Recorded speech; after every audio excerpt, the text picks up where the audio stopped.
You ask Tiger to solve.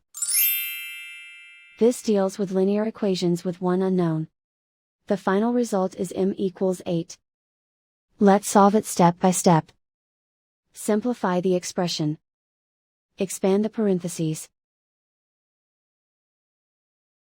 Simplify the arithmetic. Group all constants on the right side of the equation. Add 8 to both sides.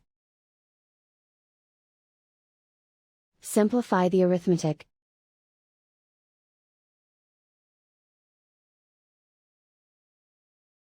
Isolate the m. Divide both sides by 4.